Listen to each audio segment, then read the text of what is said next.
జాతికి ఆధ్యాత్మిక జ్ఞాన విద్యను పోసంగిన సద్గురు మహర్షి మలయాళ స్వామి వారికి మా గురువులైన శ్రీ నిత్యశుద్ధానంద స్వామి వారికి ప్రణామాలు చేస్తూ అదేవిధంగా ఈ యొక్క ఆశ్రమ సంస్థాపకులు 63వ ఆరాధన మహోత్సవం కూడా మాతాజీ గారి యొక్క నిమిత్తంగా మనం నిర్వహించుకుంటున్నాం. పూజ్య బాలీశ్వరి మాతాజీ గారు వారికి ఆ ఆశ్రమ పరంపరలో ప్రస్తుతం ఉన్నటువంటి శంకరయ్య గురువు గారు వారికి వేదికపైనటువంటి శ్రీ శంకరానందగిరి స్వామి వారికి కూడా ప్రణామాలు చేస్తూ సభాధ్యక్షులు శ్రీ ఉమ్మెంతల మహేశ్వర్ గారు మరి వారికి కూడా పూర్వక అభివాదం చేస్తూ సభలో ఉన్నటువంటి భక్త మహాశయులందరికీ కూడా ఓం నమో నారాయణాయ స్మరణలు తెలియజేస్తూ మరి యొక్క కార్యక్రమం గురువు గారి యొక్క ఆరాధన.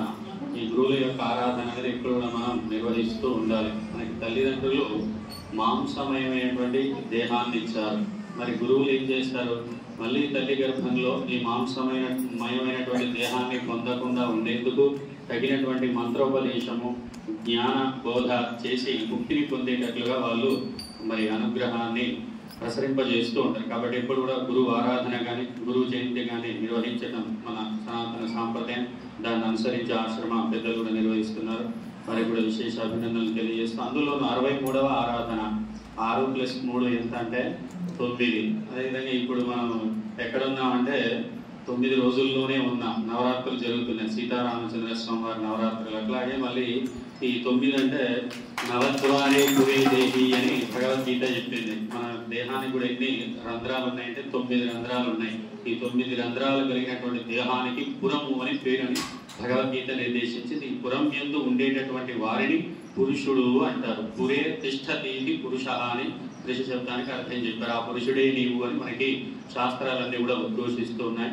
కాబట్టి మరి అట్టి విషయాలన్నీ కూడా తెలుసుకోవాలంటే ఇటువంటి ఆధ్యాత్మిక సభల యొక్క ఆవశ్యకత ఎంతేని అవసరం. మరి ఈరోజు మనకు ఇచ్చినటువంటి అంశం సభాధ్యక్షుల వారు జపము తపస్సు అనే అంశాల గురించి తెలియపరచండి అని చెప్పారు. వారి యొక్క ఆదేశానుసారం మరి జపం అందరం కూడా జపం చేస్తూ ఉండాలి. జపం అంటారు. జపం అంటే ఏమిటి అంటే ఆ జప శబ్దానికి సంస్కృత సాహిత్యంలో చక్కగా ఒక శ్లోకంలో శాస్త్రకారులు తెలియజేశారు. చకారో జన్మ విచ్ఛేద పకారో పాపనాశ జన్మ విచ్ఛేదకరో యస్మాత్ జపమిత్యభిధీయతే అని చెప్పారు. జపం అంటే జా అనే అక్షరం పాపాన్ని నశింపజేస్తుంది. అది జా అంటే జన్మను ఛేదిస్తుంది. పా అంటే పాపాన్ని నశింపజేస్తుంది. జన్మరాహిత్యం అదేవిధంగా పాపనాశనం చేసేటటువంటిది ఏదైతుందో దాని పేరే జపం. ఈ జపం మరి ఎన్నో మంత్రాలు ఉంటాయి. మరి 7 కోట్ల మహామంత్రాలు ఉన్నాయి. గురువులను మనం సమీపించి వారి యొక్క ఇష్టానుసారంగా మంత్రాలను ఉపదేశం పొందుతూ జపాలు చేస్తూ ఉంటారు. ఈ జపం అనేది ఎప్పుడు కూడా చేస్తూ ఉండాలి. మనకు మంత్రోపదేశం ఇచ్చినప్పుడు కూడా ఆ పత్రంలో ఉంటుంది. సదా జపం చేయాల్సిన మంత్రం ఏమిటి, తర్వాత బీజాక్షరాలతో ఉన్నటువంటి మంత్రాన్ని నువ్వు స్నానం మొదలైనవన్నీ చేసి పూజా గదిలో కూర్చున్నప్పుడు చేయాల్సిన మంత్రం ఇది అని ఉంటుంది. ఎప్పుడు కూడా ఈ జపం అనేది చేస్తూనే ఉండాలి. అట్లాగా సదా జపం చేసినందుకే ఈరోజు మరి ఈ సద్గురువులు ఈ ఆధ్యాత్మిక మార్గంలో ఉంటూ ఇంత చైతన్యాన్ని తీసుకురాగలిగినారు. వాళ్ళని కూడా మనం ఆరాధిస్తున్నాం. వారిని మనం ఆదర్శంగా తీసుకొని యద్యదాచరతి శ్రేష్ఠ అని భగవద్గీతలో చెప్పిన విధంగా మనం కూడా అట్లాగా జపతపాదులు చేసుకుంటూ మన యొక్క జీవితాన్ని కూడా ధన్యం చేసుకునే ప్రయత్నం చేద్దాం. మరి జపం కూడా 3 రకాలుగా ఉంటుంది. ఉపాంశు జపము, వాచిక జపము, మానస జపము అని 3 రకాలుగా ఉంటుంది. వాచిక జపం అంటే మన యొక్క నోటి ద్వారా శబ్దాలు బహిర్గతం అవుతూ ఉన్నట్లయితే, ఇతరులు వింటూ ఉన్నట్లయితే దాన్ని వాచిక జపము అంటారు. ఉపాంశు జపము అంటే పెదవులు కదులుతూ ఉంటాయి, శబ్దం మాత్రం బయటికి వినిపించదు, దాన్ని ఉపాంశు జపము అంటారు. తర్వాత మానస జపము అంటే పెదవులు కదలవు, అదేవిధంగా శబ్దం కూడా బహిర్గతం కాదు, కేవలం మనస్సు యందే భగవంతుని యొక్క నామాన్ని సదా జపించడం ఏదైతుందో దాని పేరే మరి మానస జపము అంటారు. ఈ విధంగా జపంలో 3 రకాలు ఉన్నాయి. ఇట్లాగా విని ఒక అమ్మగారు గురువుగారి దగ్గరికి వెళ్ళింది. ఏమండి నాకు జపం చేయాలంటే కాస్త మంత్రోపదేశం చేయండి అని అన్నారట. అంటే మంచిది అని గురువు గారు ఏదో మంత్రోపదేశం చేశారట. చేసిన వెంటనే ఆమె ఏం ప్రశ్న వేసిందంటే, ఏమండి గురువు గారు ఎన్ని రోజులు ఈ మంత్రాన్ని జపం చేయాలి అన్నారట. తీసుకున్న వెంటనే అప్పుడు ఆ గురువుగారు చెప్పారంట, అమ్మా నువ్వు ఎన్ని రోజులు భోజనం చేస్తావో అన్ని రోజులు మంత్ర జపం చేయవమ్మా అని చెప్పారట. అంటే భోజనం చేయడానికి మాత్రం ఎన్ని రోజులు తినాలి, 3 పూటలు తినాలా, 4 పూటలు తినాలా, దీనికేం లెక్కలు లేవు. కానీ జపానికి మాత్రం వచ్చేసరికి లెక్కలు అడుగుతూ ఉంది. కాబట్టి ఆ విధంగా ఆ గురువు గారు చెప్పారు. అట్లాగా ఎప్పుడు కూడా ఈ జపం అంటే భగవన్ నామాన్ని ఎప్పుడు కూడా మనం స్మరిస్తూ ఉండాలి. భగవన్నామం ఏ హృదయం యందు స్మరణ జరుగుతూ ఉంటుందో అక్కడ మాయకి ఆస్కారం, ప్రవేశించేందుకు ఆస్కారం అనేది ఉండదు. ఎక్కడైతే భగవన్నామం ఉండదో అక్కడ మాయ అనేది వారి హృదయంలో ప్రవేశించి ఈ ప్రపంచంలోనే పడవేస్తూ ఇక్కడే పుట్టడం, చావడం ఇదే కొనసాగుతూ ఉంటుంది. అందుకే ఎప్పుడు కూడా భగవంతుని భజిస్తూ ఉండాలని భగవద్గీత ఇత్యాది శాస్త్రాలు కూడా మనకి బోధిస్తూ ఉన్నాయి. కాబట్టి ఈ విధంగా జపాని గురించి శాస్త్రం నిర్దేశించింది. అదేవిధంగా తపస్సు గురించి కూడా చెప్పమన్నారు. తపస్సు అంటే మరి పూర్వకాలంలో మీరు చూసుంటారు, సినిమాల్లో సీరియల్లో కూడా తపస్సు అంటే ఏదో అడవికి వెళ్ళడం, అన్నింటినీ విడిచిపెట్టడం, కొన్ని సంవత్సరాల పాటు అట్లాగా చేస్తే గడ్డాలు మీసాలు పెరిగిపోతాయి. తర్వాత ఒక వాహనం పైననో విమానం పైననో దేవుడు వచ్చే భక్తికి తపస్సుకు మెచ్చి తిని ఏం వరం కావాలో కోరుకుంటే ఇది ఏదో వరం అడుగుతాడు, ఆ దేవుడు ప్రసాదిస్తాడు. ఇది తపస్సే కాదని ఏం చెప్పట్లేదు. మరి తపస్సు అంటే అట్లాంటి తపస్సులు మనం చేయగలుగుతామంటే ఈ ప్రస్తుత కాలంలో మనం గంట సేపు కనీసం కదలకుండా కూర్చోగలుగుతామని చెప్పండి. కదలకుండా కూర్చొనే పరిస్థితి లేదు. అంటే మన శరీరం భాగవతంలో చెప్పినట్టు అల్లసులు మందభాగ్యులను భాగవతంలో చెప్పినట్టుగా శరీరం అంతా కూడా మరి శక్తిహీనంగా ఉంది. మరి తపస్సు అంటే ఏమిటి అంటే మంచి నిర్వచనం చెప్పారు.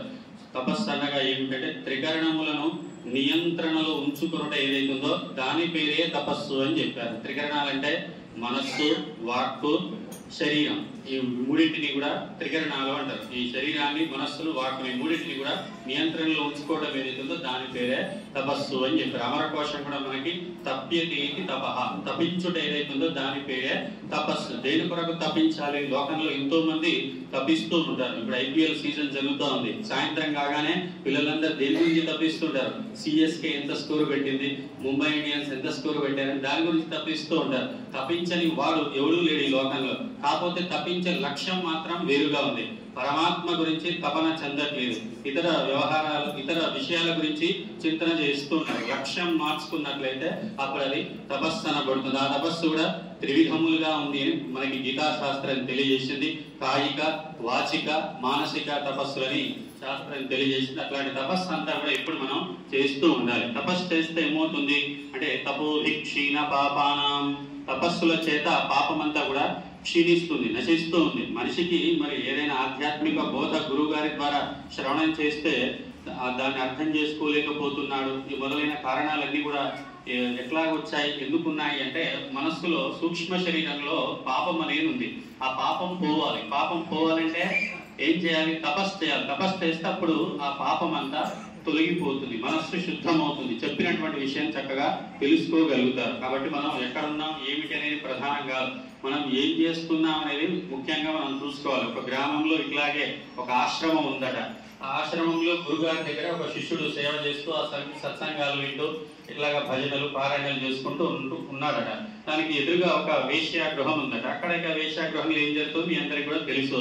అయితే అమ్మగారు ఆ వచ్చిపోయే వాళ్ళ గురించి ఆ ద్వారం తీసినప్పుడు ఆమె ఎప్పుడు కూడా అయ్యో ఈ పాలు జీవితం ఈ విధంగా నేను జీవిస్తున్నాను చక్కగా. మరి వారు శిష్యులు, గురువుగారి శిష్యులు రోజు భగవద్గీత చదువుతూ, ఉపన్యాసాలు వింటూ, పారాయణాలు, భజనలు చేసుకుంటూ దైవనామస్మరణ చేత జీవితాన్ని అంతా కూడా ధన్యం చేసుకుంటున్నారు కదా అని చూసినప్పుడల్లా అమ్మగారు ఈ జీవితాన్ని పైన ఆమె హేయభావాన్ని, తను నడుపుతున్నటువంటి వృత్తిపైన హేయభావాన్ని ప్రదర్శిస్తూ దీన్ని ఉత్తమంగా తన మనసులో కీర్తించుకుంటూ ఉండేది. తర్వాత ఈ ఆశ్రమంలో శిష్యుడు ఒక అతను ఉండేవాడు. ఆయన మరి ద్వారం ఎదురుగా ఉంటుంది కదా, పోయేటప్పుడు వచ్చేటప్పుడు అయ్యో ఈమె ఈ విధంగా ఇంతమంది చేత ఈ విధంగా చేస్తుంది కదా, ఆమెకు సంబంధించినటువంటి చింతన ఈ శిష్యుడు చేసేవాడు. ఈ ఆశ్రమంలో జరిగేటటువంటి దైవిక చింతన అమ్మగారు చేసేది. ఒక రోజు అందరు కూడా ఏమవ్వాలి? కాలగర్భంలో కలిసిపోవాల్సిందే. జాతస్య హి ధ్రువో మృత్యు ధ్రువం జన్మ మృతస్య చ. గీతా శాస్త్రం చెప్పింది పుట్టిన వానికి చావు తప్పదు, చచ్చిన వానికి తిరిగి మళ్ళీ పుట్టుక కూడా తప్పదు. చచ్చిన తర్వాత ఇద్దరు తీసుకెళ్తున్నారట. తీసుకెళ్తుంటే శిష్యుడినేమో నరకానికి తీసుకెళ్తున్నారట, అమ్మగారినేమో స్వర్గానికి తీసుకెళ్తున్నారట. వెంటనే ఆయన ప్రశ్నించాడు, ఏమయ్యా నేను ఆశ్రమంలో ఉన్నాను, మరి నన్నేమో నరకానికి తీసుకెళ్తారు, ఆమె ఆ విధమైనటువంటి పని చేసింది, ఆమెనేమో మరి స్వర్గానికి తీసుకెళ్తున్నారు, ఏమిటి కారణము అని ఆయన నిలదీసి ప్రశ్నించాడంట. అప్పుడు వెంటనే చెప్పారట, నాయనా నువ్వు ఎక్కడ ఉన్నావు అనేది ప్రధానం కాదు. మనకి 2 రకాల శరీరాలు ఉంటాయి. స్థూల శరీరము, సూక్ష్మ శరీరము, కారణ శరీరం అని 3 ఉంటాయి. ఇప్పుడు రెండింటి గురించి మనం స్థూల శరీరం అంటే కంటికి కనిపించేదాన్ని స్థూల శరీరము అని అంటారు. సూక్ష్మ శరీరము అంటే మన మనస్సు యందు, అంతఃకరణం యందు ఉన్నటువంటి జన్మల నుంచి ఉన్నటువంటి సంస్కారాలు, స్వభావాలు, గుణాలు ఏవైతున్నాయో వాటిని దానంతా కూడా సూక్ష్మ శరీరము అంటారు. ఈ స్థూల దేహం ఎక్కడ ఉన్నది అనేది ప్రధానం కాదు. ఈ సూక్ష్మ శరీరంలో ఏ విధమైనటువంటి భావాలు, చింతనలు, ఆలోచనలు ఉన్నాయి అనేది ప్రధానం. నాయన నువ్వు ఉన్నది దేహం, ఆశ్రమంలో ఉంది. చింతన మాత్రం ఆ వేశ్యాగ్రహానికి సంబంధించిన చింతన చేశావు.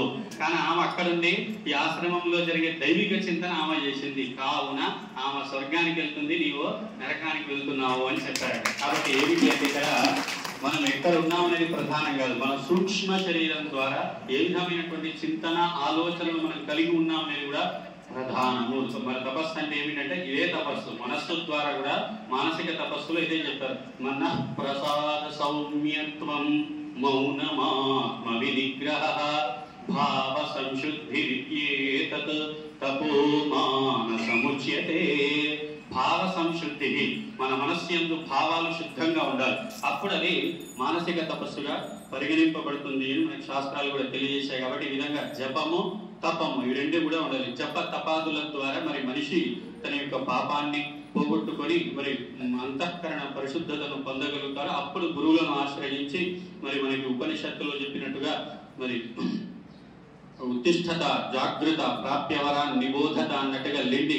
ఎక్కడి నుంచి ఈ మాదాయపల్లి ఆశ్రమంలో కూర్చొని ఎక్కడి నుంచి లేవాలంటే అందరూ కూడా నిద్రలో ఉన్నారు. ఏ నిద్ర అంటే అజ్ఞాన రూప నిద్రలో ఉన్నారు. అక్కడి నుంచి లేవండి మీరు. ఉత్తిష్టత, జాగృత, తెలివిని పొందండి.